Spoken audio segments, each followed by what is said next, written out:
खबर फतेहपुर से है, जहां पर बाल योगी महामंडलेश्वर आचार्य स्वामी सत्यात्मानंद गिरी महाराज ने कहा है कि बीजेपी आई, महंगाई लाई, देश की परिस्थितियां बिगड़ी हैं, नौजवानों के लिए नौकरी नहीं, किसान 9 महीने से आंदोलित है और मौजूदा सरकार ने कहीं नहीं सुनी। भाजपा ने सबका साथ सबका विकास का नारा दिया, लेकिन कोई काम नहीं हुआ। इसके अलावा महामंडलेश्वर आचार्य स्वामी सत्यात्मानंद गिरी महाराज ने क्या कुछ कहा, आइए सुनते हैं उन्हीं की जुबानी। ऐसा कि पहले इस देश की परिस्थितियाँ इतनी बिगड़ी हुई नहीं थी और इतनी इस देश में महंगाई भी नहीं बढ़ी हुई थी। नौजवान को जो है ना नौकरी भी नहीं मिल पा रही थी। अब पढ़े लिखे लोग हैं, अब बुद्धिजीवी लोग हैं। ऐसी स्थिति में नई सपा का मतलब है कि इसमें नौजवानों को नौकरी मिल सके, इस देश की महंगाई दूर हो सके। क्योंकि जब बीजेपी आई तब इतना सब कुछ, ना पेट्रोल महंगा था, ना डीजल महंगा था, ना सरसों का तेल महंगा था। ऐसी स्थिति में जो महंगाई बढ़ती जा रही है उसको पूरी तरह से रोका जा सके और इस देश के नौजवानों को नौकरी मिल सके, कार्य मिल सके।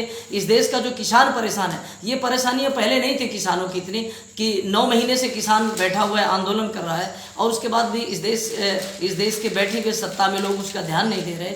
लिहाजा चाहिए उनको कि कम से कम किसानों का ध्यान रखे, किसानों की फसल नष्ट हो रही उसका ध्यान रखे। इसलिए आज की तारीख में पहले की स्थिति ऐसी नहीं थी। पहले इतनी गायें नहीं घूम रही थी, पहले इतनी महंगाई नहीं बढ़ रही थी। आज परिस्थिति बदली, इसलिए जरूरी है कि उसको पूरी तरह से ठीक किया जा सके, इसलिए ऐसा नारा दिया गया।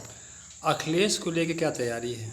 तैयारी है कि वो एक नौजवान है वो, और मैं समझता हूँ मेरा जैसा महात्मा अगर निरंजनी अखाड़े से निकल कर महामंडलेश्वर होकर भी और मैं उसके बाद भी अखिलेश जी के साथ खड़ा हो सकता हूँ। इसका मतलब हम भी चाहते हैं कि इस देश का कोई ऐसा व्यक्ति आए जो वाकई सबका साथ सबका विकास का जो नारा दिया बीजेपी ने तो किया नहीं।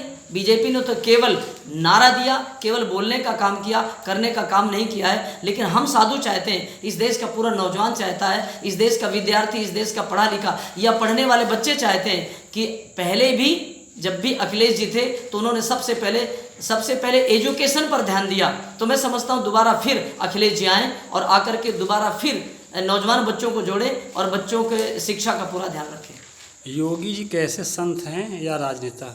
ऐसा है कि योगी जी थे तो संत, और संत का काम होता दया करना, कृपा करना।